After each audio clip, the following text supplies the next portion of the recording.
And the final scenario, which was based on the published article, as I previously told, is the study of a simplified anti-HIV regimen in prevention of maternal-to-child transmission of HIV.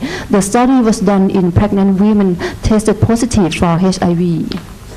And the ethical dilemmas in the study were about the standard of care, which may be unequal for each part of the world, and the use of placebo when the standard treatment exists somewhere else in the other part, and the confidentiality of the HIV status of the women and their babies. And the final point is it investigators' responsibility for the subject after the trial is over. And after we drafted the 4 cases, we asked 5 of our graduate students to read the cases independently and asked them to respond anonymously to the questions. The question was whether they perceive or they identify any ethical issue, and if so, how important it is to them. And for the result, we got a mixture of significant perception of the ethical issue. And the issue mostly concerned were the argument against the use of placebo and the issue of informed consent. And actually, the mixture of the perception is what we want in ethical discussion. So to finish the project, we have some more few cases to be drafted, and at the end, we are going to organize a group seminar among faculty and students, and hopefully after finishing the project, we are using the case for teaching research ethics discussion class in the next academic year and for every year, and so on. And if everybody interested in the case, I think that it is fine to get a copy. And for the final remark, the project wouldn't be impossible without support from the Asian EU Lamb Life project, which is run by Professor Soraj Hongledarom, Chulalongkorn University.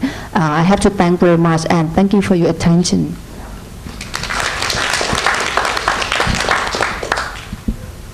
Thank you.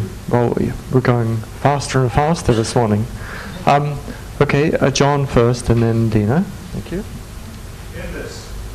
Obviously, the questions, the answers you were giving showed that they were very concerned about the informed consent, but was there any concern about the fact that the obvious thing would be to advise the presence of this abnormal gene? Was there concern about that at all? Thank you for your point.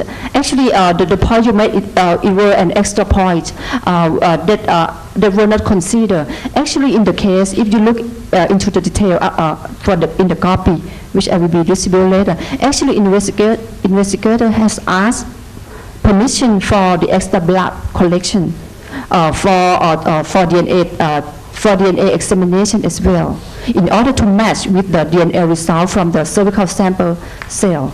They did not ask for blood collection, and no safeguard measure beyond the result. I mean, no one would ever think about informing the patients about when the result came out and what should be done next.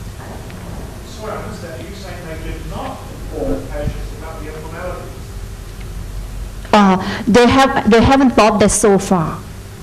Yeah, okay. But may I emphasize here, the case were fictitiously, in fact, but based on the real situation. So it doesn't mean that the case is totally the real one. I made it up, but also based on the background or condition of the real situation. Thank you. Thank you very much. It's a very good idea to teach ethics through case study material. And my question is that for the subject you teach is a graduate student, right? Yes. So it means that it should be combined with the ability of research critique, that we can talk about the case. But for the undergraduate student, do you think it is possible to have case material to teach? What is the way to access? Of course, yes, I agree and absolutely agree with the with our teaching level from the school. I mean the high school, undergraduate study and graduate study. But in the school, I haven't thought about the distribution of the case for teaching undergraduate students yet. In doing that, it will. I have to ask permission from the course organizer.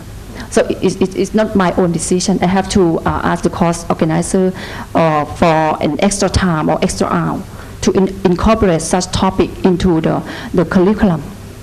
So at the moment, it is only included in graduate study, and you see it only at 3 hours, 3-hour discussion, which I think is too late. It's too little, too small. Thank you. Thank you. Thank you very much. Well, we actually have a display table at the back. We can put the copies there. And also I'd like to remind everyone that tonight from 6:15 to 8 o'clock we have a meeting of the Bioethics Education Textbook Project. And so this is has very similar goals to make open access teaching materials in different languages available. Okay, so since we're going so well, we're going to have one more paper before morning tea.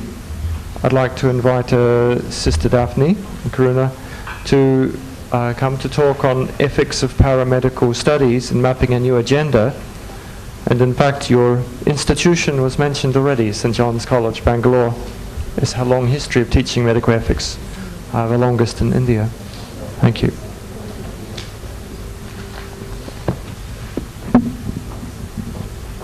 Good morning, everyone.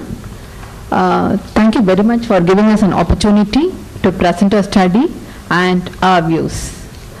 Dr. Sister Daphne and myself are from St. John's Medical College Hospital, Bangalore, India. St. John's Medical College is one of the premier institutions in India which has included medical ethics as part of its curriculum from the time of its inception at 1963. In 1999, paramedical courses were introduced in the institution. The paper we are jointly presenting is our steps to introduce medical ethics as part of the paramedical syllabus. Before going to the details, I thought I'll briefly recapitulate the history in teaching of medical ethics. For simplicity's sake, I have divided the period into 3. One is till 1900, then 1900 to 1947, and 1947 till to date. Till 1900, the medicine was taught by analogy, that is by comparing some other species, that is like example like anatomy, or by chance, when you're treating the wounds you learn during the process, or by disease itself by diagnosing and treating it. So at this period, the intention was beneficial and every medical act performed was only beneficial. At the turn of the century, there's a change in mentality. Till then, the beneficence was only intentional and not objective proof, and the empirical judgments were observed only could be probable. Hence, to overcome this, a systematic formulation of clinical research applied to practice was developed. The principle of descriptive and inferential statistics were introduced.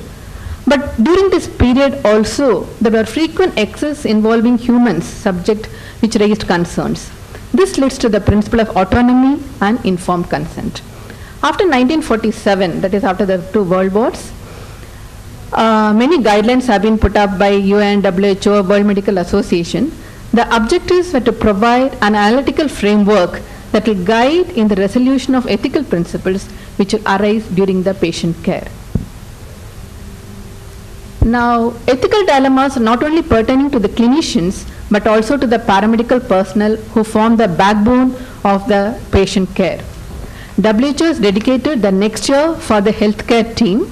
With this background, let me introduce the paramedical courses which are introduced in St. John's. One was laboratory technology. This involves all the laboratory services including pathology, microbiology, biochemistry. Then cardiac perfusion, which includes operation theatre techniques, cardiac thoracic surgery and use in heart-lung machine. Then renal dialysis, which involves kidney problems and mission-assisted quality of life.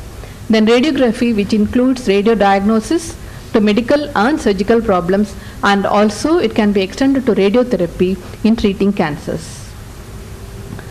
The principles which I described so far about beneficence, autonomy, justice, they describe the core of medical ethics, but a meta principle derived from this which applies to the paramedics is professionalism, that is to develop a professional approach to the whole thing.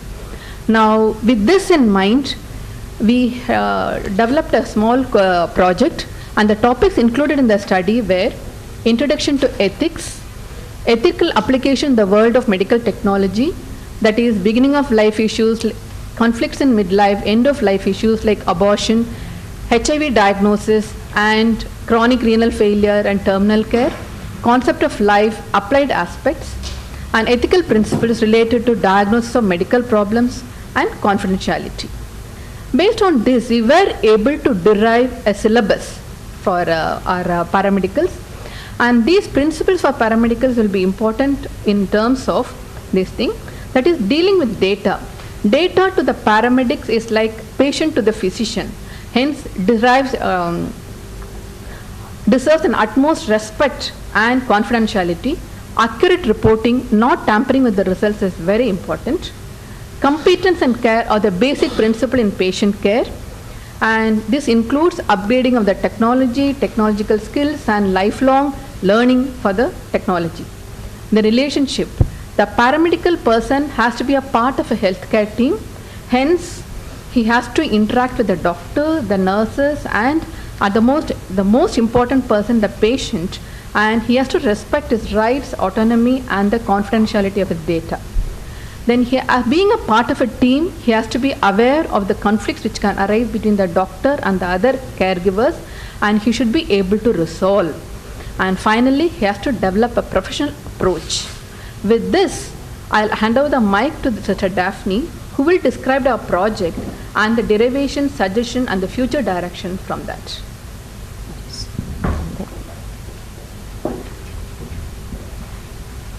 Thank you, Dr. Karuna. First thing I'd like to say is what we understand by being a professional.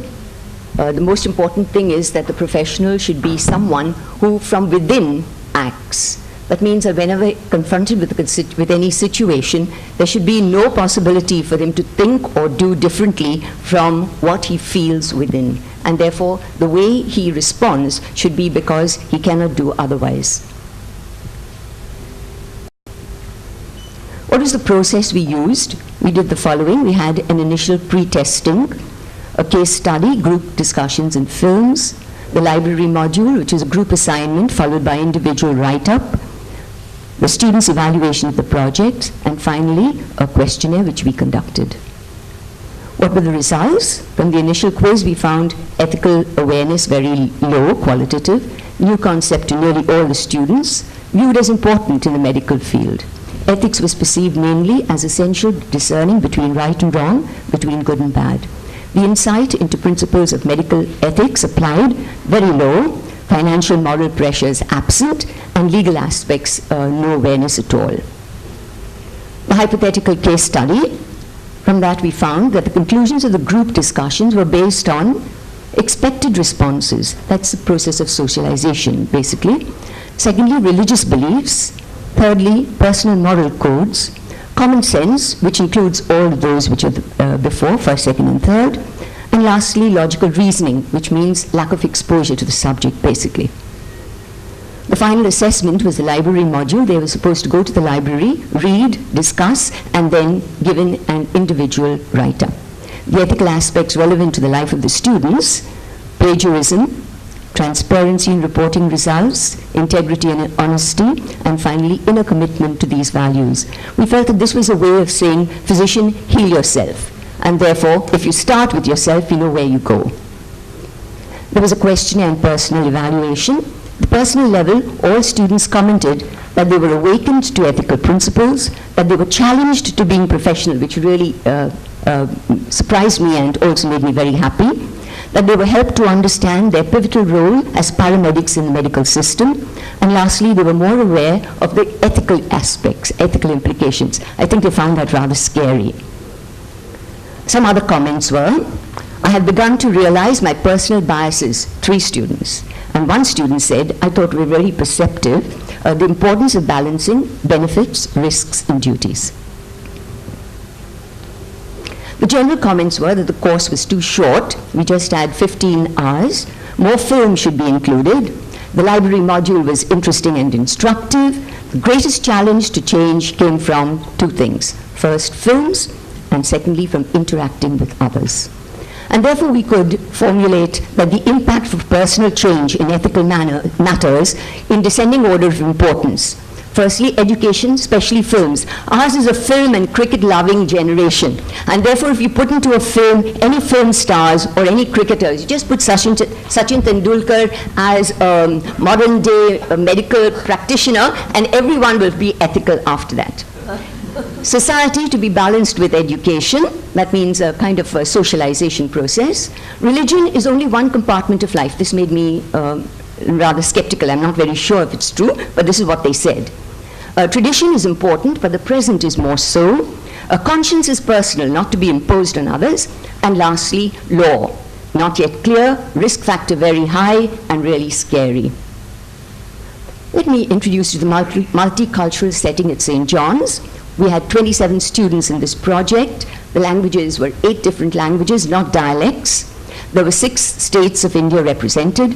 Religions, Catholics and Christians, 78%, because we are a Catholic college run by the Catholic Bishops' Conference of India. So we are supposed to take 80% at least of Catholics, Christian students. And others were 22%. In this case, Hindus and Muslims only. But we also have Buddhists, Sikhs, and Jews. And if we take the 1,200 bedded hospital which we have many more religions, many more languages, and it's truly a multicultural web.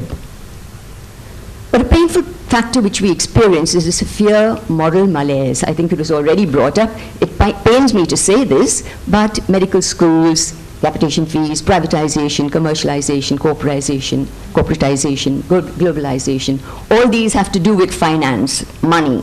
And therefore, it's very difficult for us to manage. And so you can see that there's a challenge to the medical ethics educator. How do we inculcate a professional approach with a universal appeal in such a diverse system? Fortunately, we have some redeeming factor, which I think was brought up also this morning.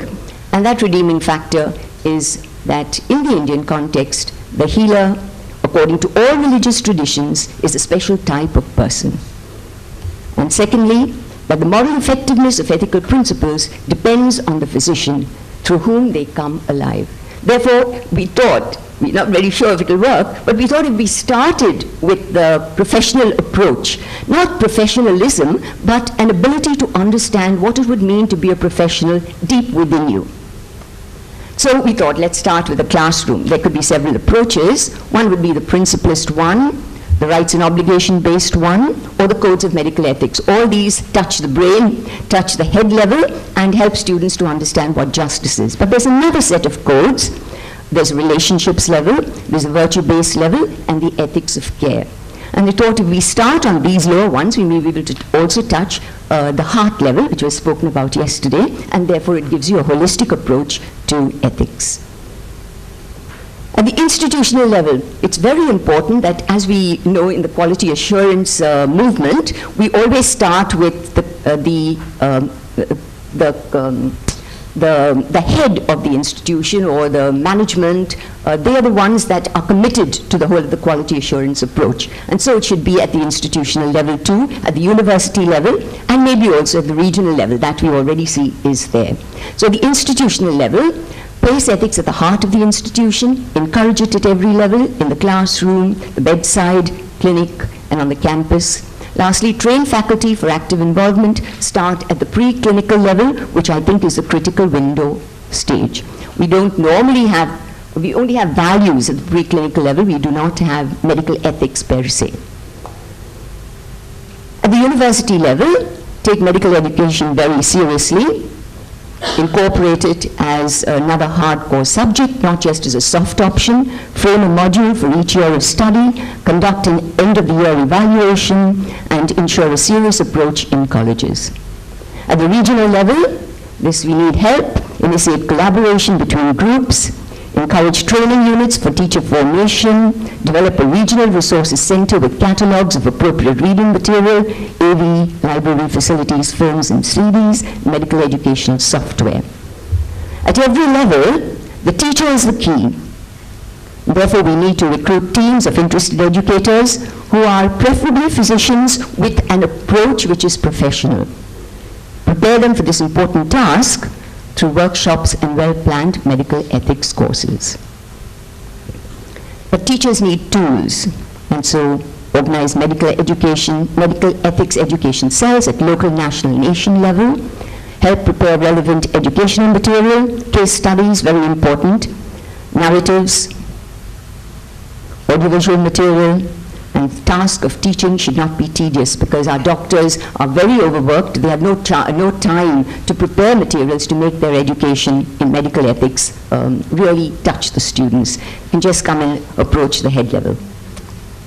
So when we look at evolution, there are two important factors.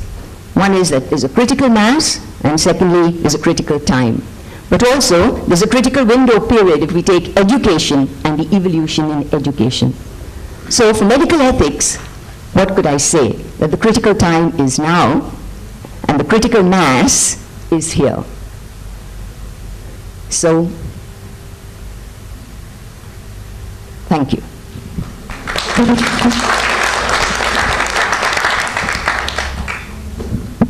Thank you.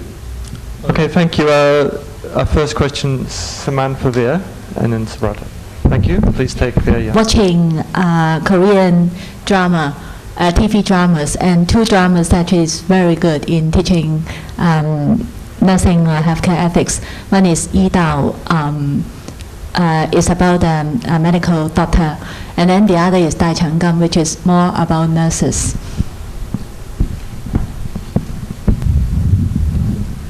Personally, I am very happy for your program. Whenever I go, I refer to St. John's Medical College. What I was wondering, given the scenario of moral malaise, as you mentioned, have you ever thought of a study, conducting a study, how the students of profession, medical or paramedical courses, actually practicing ethics in their professional lives after they get out of the college, in the sense that the market, the money, the capitation fee, taking bribes, taking commission from the CAT scan and fMRI, which is so prevalent in our part of the world. So teaching ethics is one component, getting good marks in the question is another component. We are very happy that we are teaching, but in reality what is happening? Have you thought of conducting that kind of study which will give us the feedback later on?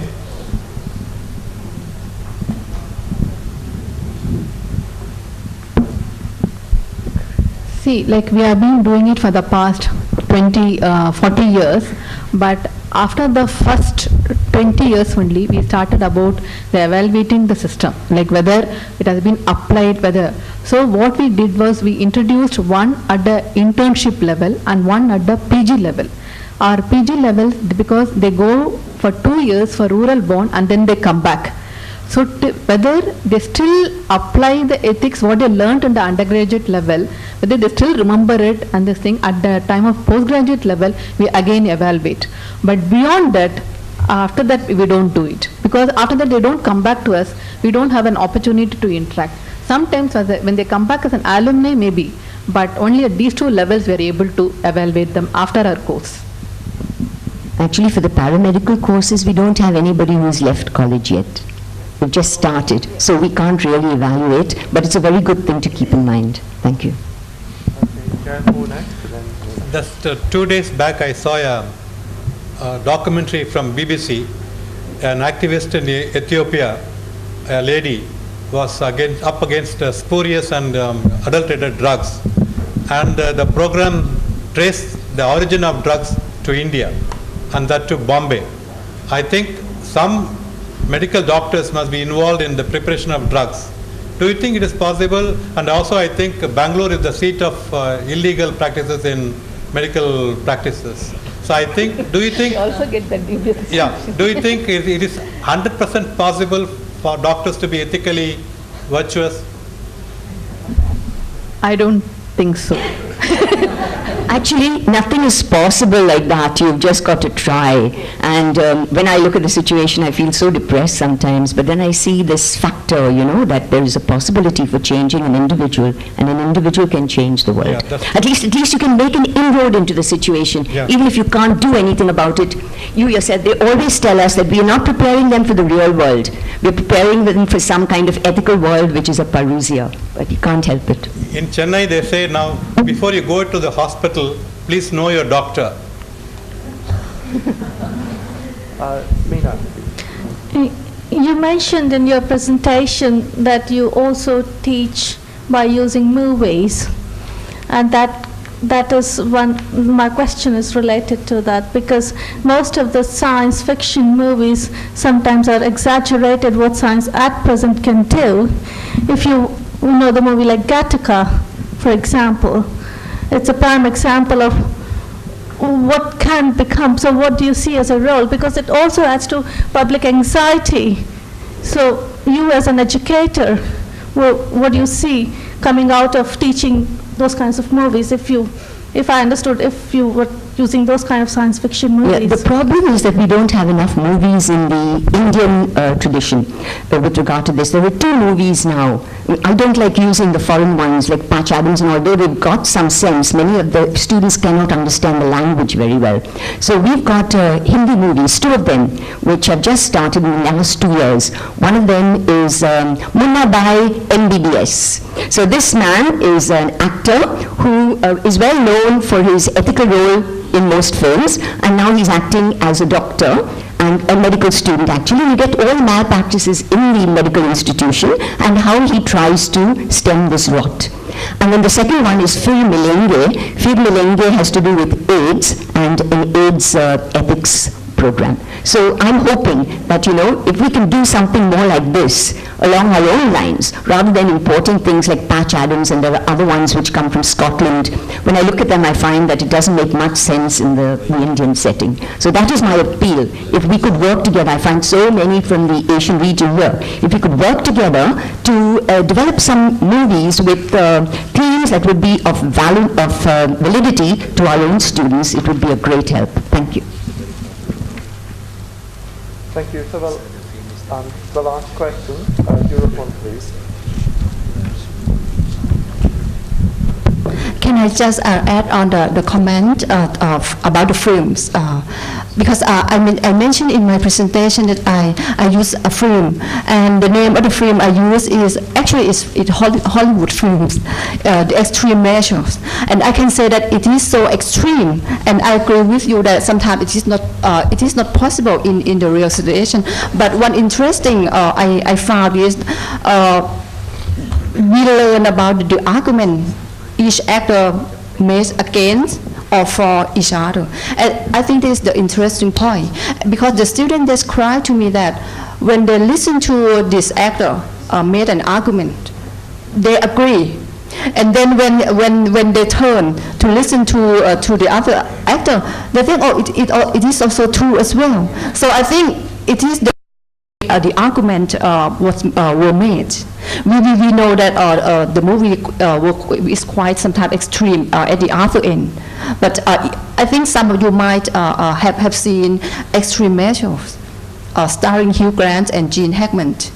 I think it's interesting film. It's so extreme. They use homeless people as a mean to an end, used for doing something in medical research, and do its secretary as well. So that may be extreme, but as I mentioned, the argument for or against some point was very interesting. I'd like to just remind people, before we break for tea, We have an address list for you to correct the changes on the registration desk. We're collecting your name tags in a box on the registration desk.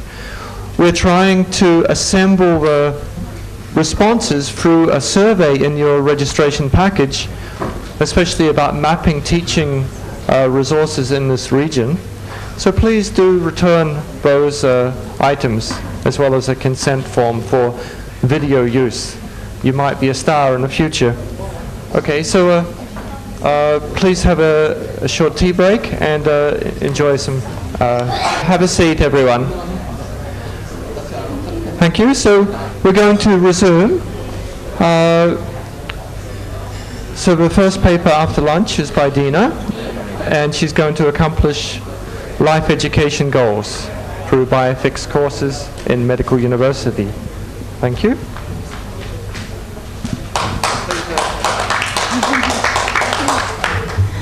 Good morning. My topic today is to accomplish the life education goal through having bioethics course in medical university. First of all, for the mission of life education, to empower young people with the confidence and ability to make the safe and informed life choice. For Taiwanese youth, the main goal of life education can simply be to understand life, to respect life, to enjoy life, and to value life. Let's have a review of life education in Taiwan. Since 1997, the Minister of Education recognized the severity of the issues of suicide and violence in schools. So in 2001, the Minister budgets 200 million NT for project of life education. However, many programs focus only on education at the primary and the middle school level.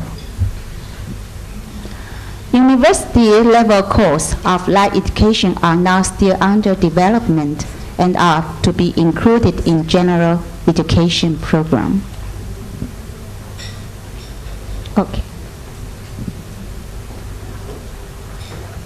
The compositions of general education in medical university, the goal for given university to giving general education is to fulfill the education concept of the whole development of an individual.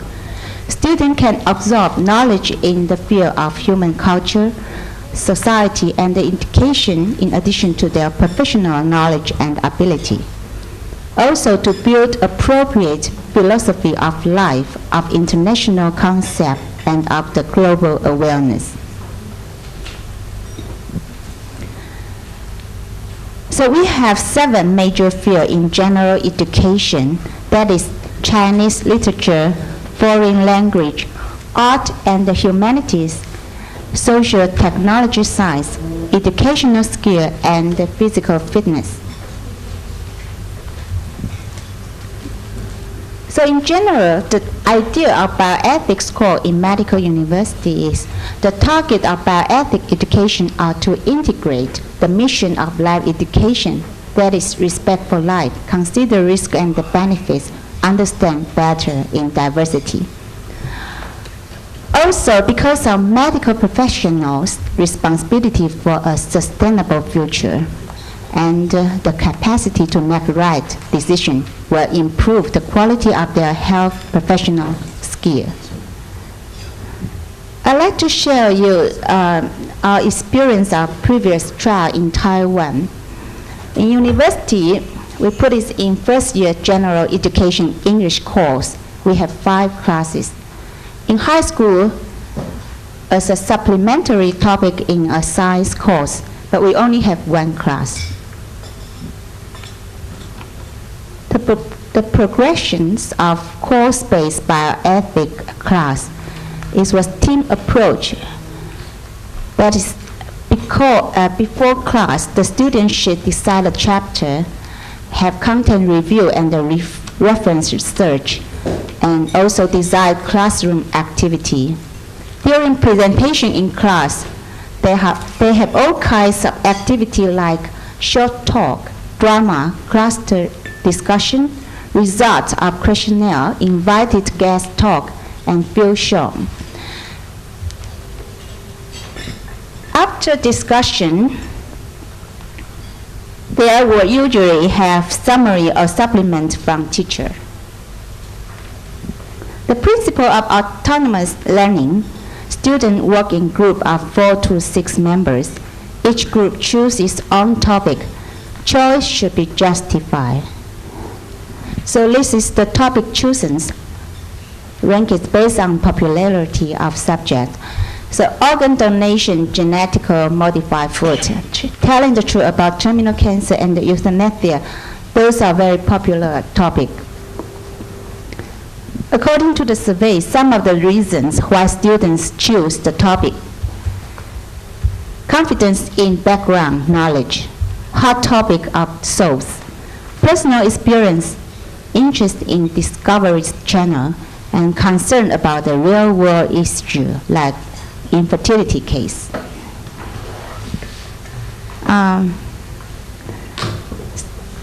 Some picture of class activity. This is dramatizing the topic. This is organ donation.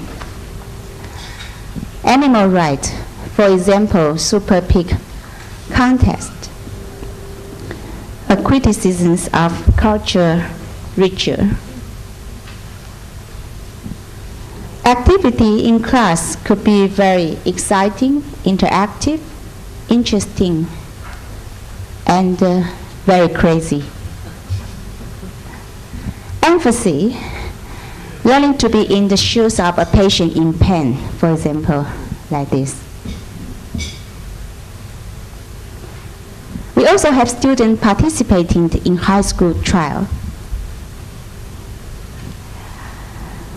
The classroom activity includes whole class discussion.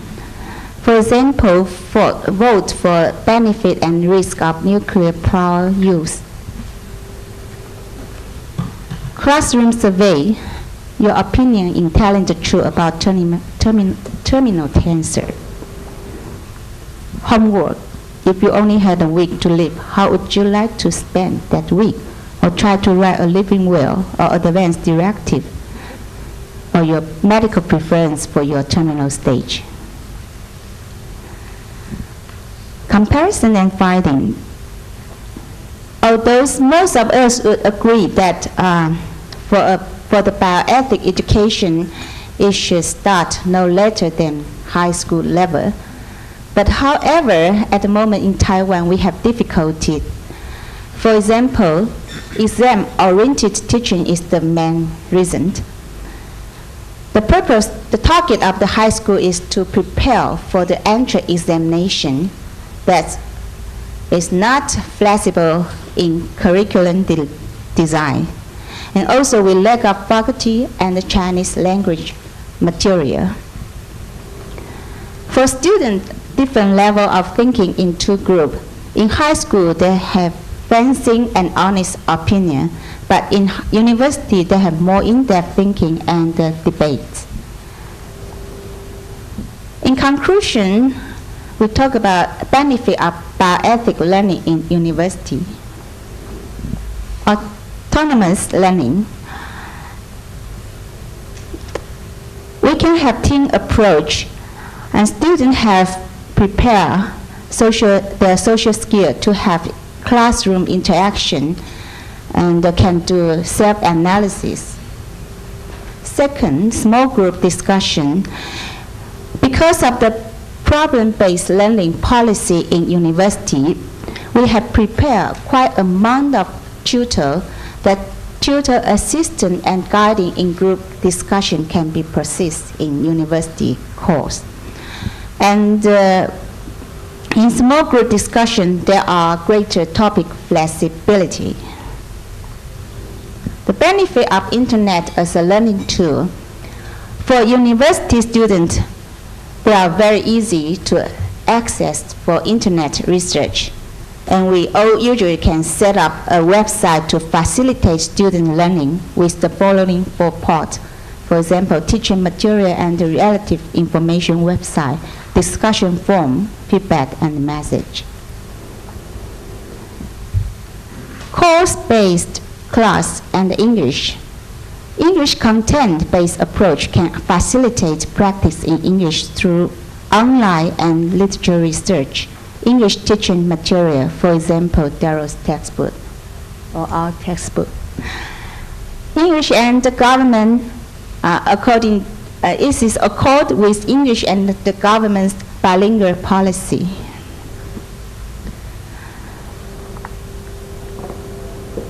So, in bioethic teaching, the role of teacher will be to give space and offer facility for learning, to answer real-life problems, and to summarize and encourage.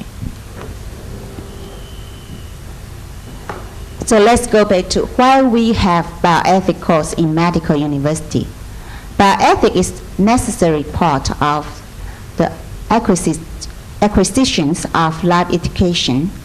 Medical students should have bioethical maturity as health professionals in order to make safe decisions in the future. Bioethics, the interdisciplinary education which can integrate science, ethics, and the language as an ordinary course of general education in university. Thank you for your attention.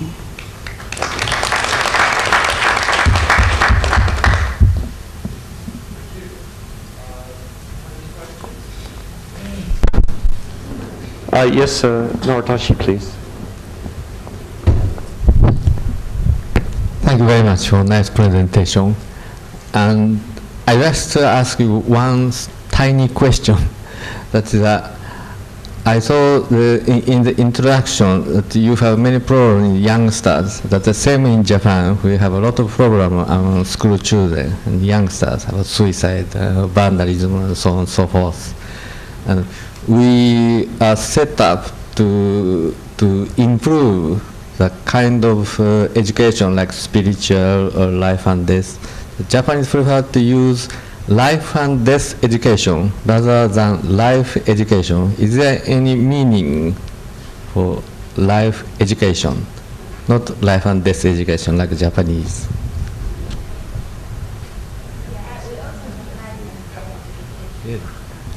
In medical school, but I in charge that course before I go to the program.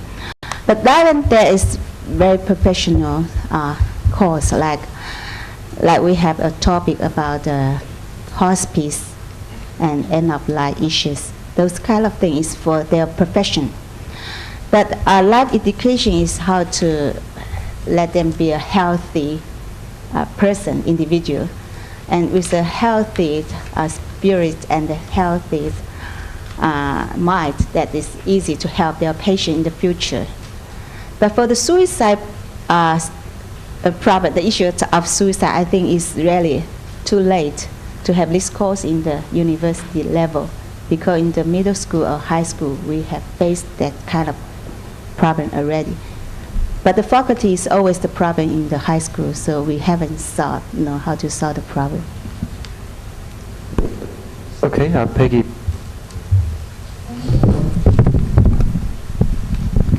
Sorry, you may have discussed it and I may have missed it. Is there a high incidence of suicide, an increasing incidence in your country? And secondly, is it mainly male, female youth, or?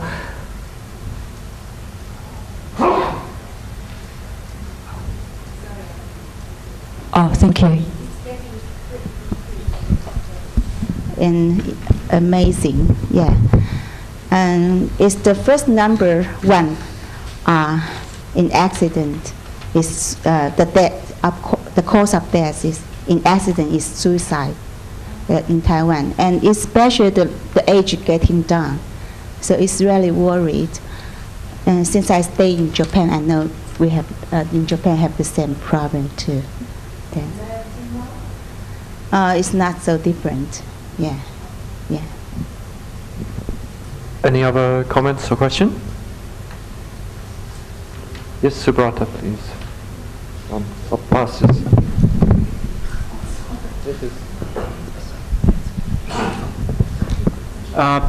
This is regarding about the suicide and the violence, that question. There have been studies which have shown that Asian Americans, compared to the Americans, they have lower incidence of violence and suicide because of their, family values and all these things. And I was wondering whether you have considered about their religious belief or spiritual inclination as a factor contributing to, or maybe associated with, risk of violence or suicide.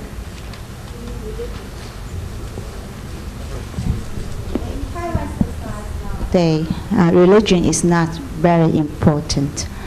We have some value system like Confucianism, Buddhism, or Taoism. For the young people, it's not so. But young people, they have some new religions, but usually it's not so popular. They have some created new religions, but it's really not the point. Yeah, so it's not easy to let them have religion and to solve the problem of issues. Okay, Camille, please. Use the microphone. A long way.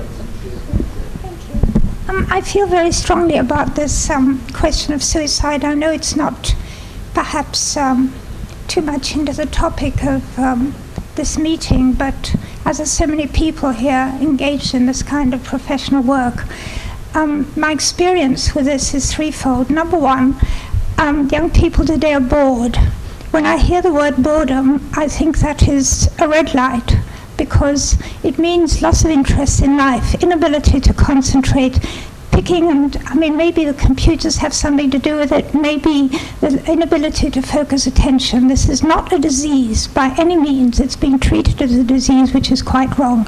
One needs to try and help young people to experience what it's like to actually do something, finish it, and feel good about themselves. That's number one. Number two, young people have a very vivid imagination. And when you hear somebody talking about asking students to say what they do if they only have one week to live, I'm sorry, I don't think this is a good idea. We have to, when you get mature enough to deal with dying patients, you have to have quite a lot of insight how to help them to be peaceful, etc. And thirdly, there's parent pressure and this whole idea of doing well at school and if you're no good. And I think one needs to get back to basics and think a little bit about vocational education and about people using their skills, not just paper degrees, and then no prospects in life. And lastly, for all educators here, education is not just about getting a degree and working in what you're going to have a degree in. It's a much wider thing, and I think bioethics can go a long way towards helping us to remember that. Thank you.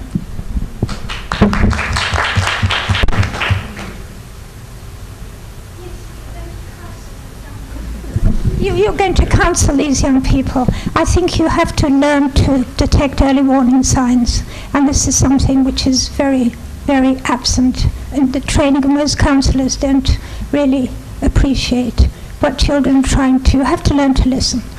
Once you learn to listen, I think you can help these kids. Thank you. I totally agree with you, and I think it's very important when you know something about life, and then you will appreciate or value your own life. Thank you very much. Thank you. So the next presentation is from Heiko Arakzure from Germany, who will talk on biomedical ethics education and post-communist Eastern Germany. Thank you.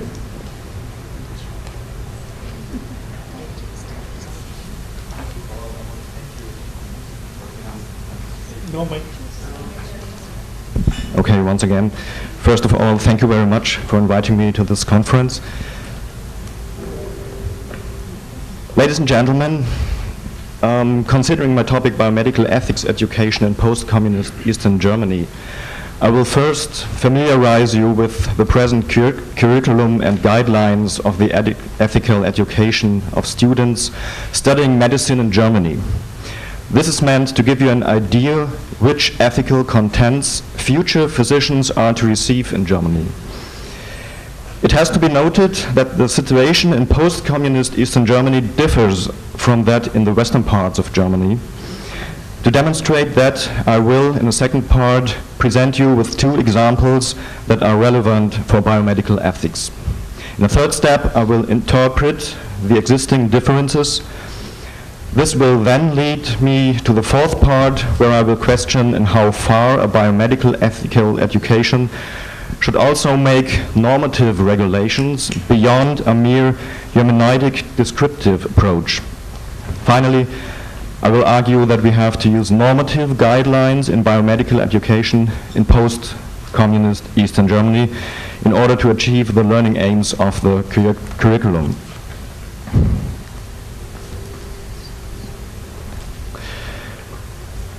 The new license to practice medicine for physicians from 2002 includes for the first time biomedical ethics as an aim of their training in Germany. Since the winter term of 2003-2004, the, quotation, intellectual, historical and ethical fundamentals of medical behavior are no longer taken for granted, but have explicitly become part of the medical training. This field is called Theory, History, Ethics in Medicine, and establishes ethics in medicine as a subject of medical studies that is relevant for the examinations. Despite including the ethical education as an aim of medical studies, the approbation order or license to practice does not contain detailed information about the content and its implementation. Instead, the medical faculties have to shoulder this responsibility. Therefore, the Academy of Ethics in Medicine created a syllabus that the board of the Academy recommends the faculties to realize. This syllabus was created critically following the British core curriculum and consists of A, 3 general aims and B, 11 specific aims. So first to the something to the general aims. There are 3 general aims, and they refer to the communication of a basic knowledge concerning ethics.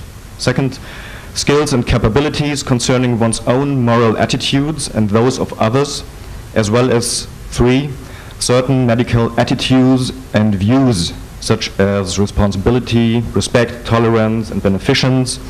And these fundamental issues are the basis for the following 11 specific aims. So I think I don't have to go through, but I want to mention explicitly number 1, patient autonomy, the first range, information and consent. You see, the autonomous patient leads this list, and this is fine, as it should be.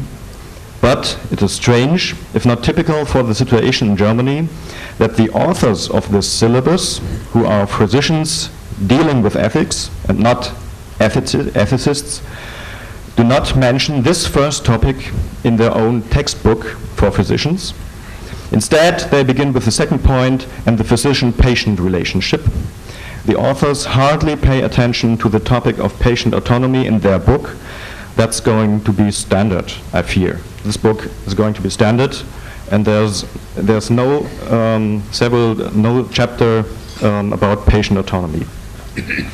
Thus, it is acceptable that this fact, ignoring this topic, also find its way into the practice of biomedical ethics education, as this is in Germany mostly carried out by physicians as the only competent persons in every subject concerning medical issues, as they think. To repeat it, for many or most German physicians, patient autonomy is merely considered as a syndrome. I come to the differences between East and West Germany. The aim of the new approbation order is to achieve a uniform educational standard for whole Germany. In East Germany, however, biomedical ethics education is confronted with differently orientated values than in West Germany. I would like to illustrate this with two examples. Statistics concerning abortion show significant differences in East and West Germany. The average of whole Germany is 175 abortions in 1,000 births.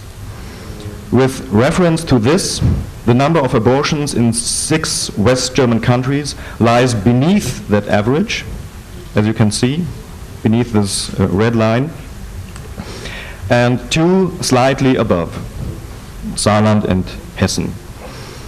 The numbers of the 5 East German countries are quite different. Here the number of abortions in 1,000 births ranges from 210 to 275 abortions. In average, the number of abortions in East Germany is significantly higher, approximately 250, than in West Germany, 155. Berlin, you see, above Berlin is the capital, and there are East German people and West German people that live together. So that's the example concerning the facts about abortion. The second example, a survey about euthanasia on request asked people whether they would or would not agree with the following statement. The statement: a terminally ill patient in hospital should have the right to choose death and to ask the physician to give him a deadly injection. In East Germany, as you can see, 80% agreed and 6% disagreed. In West Germany, the survey resulted in 64% agreement and 19% disagreement. It can be seen that in East Germany, the acceptance of active euthanasia is significantly higher than in West Germany. Compare 80% and 64%. So now, the interpretation. Those two examples could suggest that the right of self-determination of the individual or patient autonomy, which is based on a strong position of the individual, is more prevalent amongst the East German population and is therefore much more demanded than in West Germany. But this must not necessarily be the conclusion, so I call this assumption the autonomy hypothesis. A totally different assumption considers those two examples with respect to those values that were supposed to be implemented during the GDR socialism, and considers that 15 years after the system's breakdown in 1989 still or again influences the population's mentality. The worldviews of materialism and atheism that were propagated in the GDR could also serve to explain the two examples.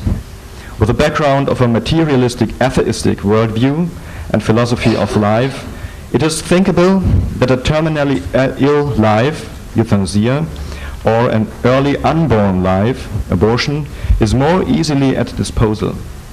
As you know, a theological elevation of human life, called sanctity of life, this topic, as it is proclaimed in West Germany, for example, through the Christian churches, does not culturally work in the post-communist East Germany, and therefore exerts no influence as a life-saving momentum.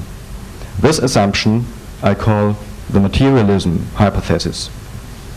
So I come to think that the autonomy hypothesis is not tenable to explain the attitude of the Eastern Germany population concerning euthanasia and abortion, because the presupposition of respect of autonomy, see Beecham and Childress, is a strong sense of individuality and therefore an absolute acceptance of the rights and values of each individual person.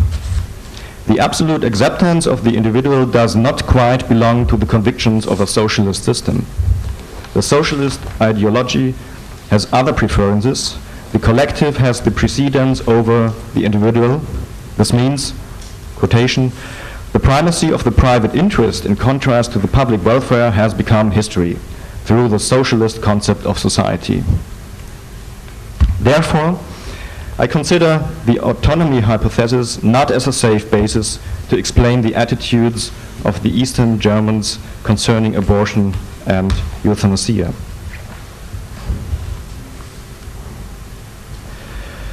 contrast to the autonomy hypothesis, the materialism hypothesis is much more in accordance with the world views that were spread in the GDR socialism.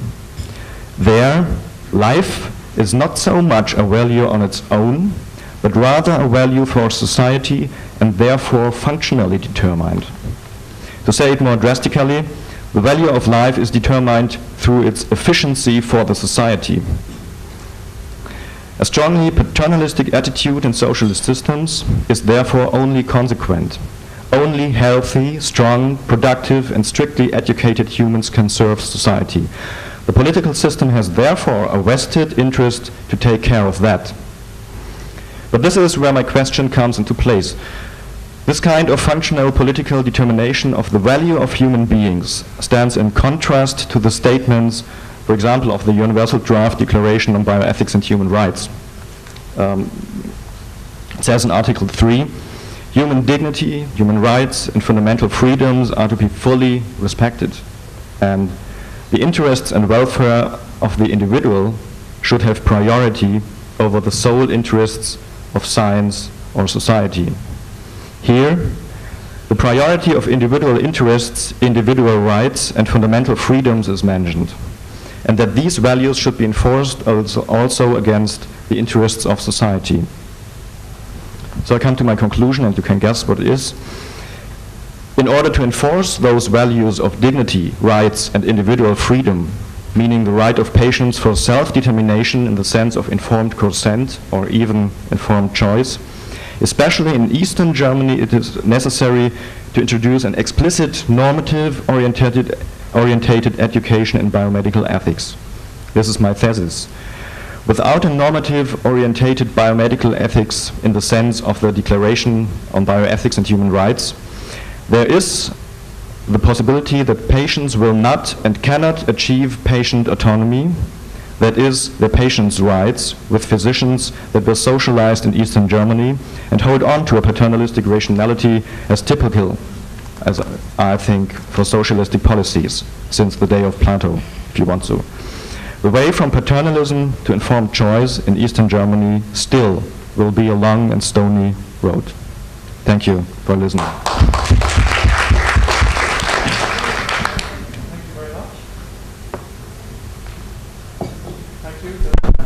Questions we do. Amar? Thank you very much for a very lucid presentation.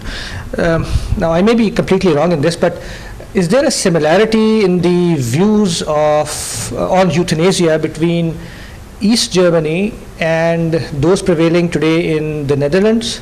Although they are ideologically completely different countries, but the views on the euthanasia seem to be somewhat similar.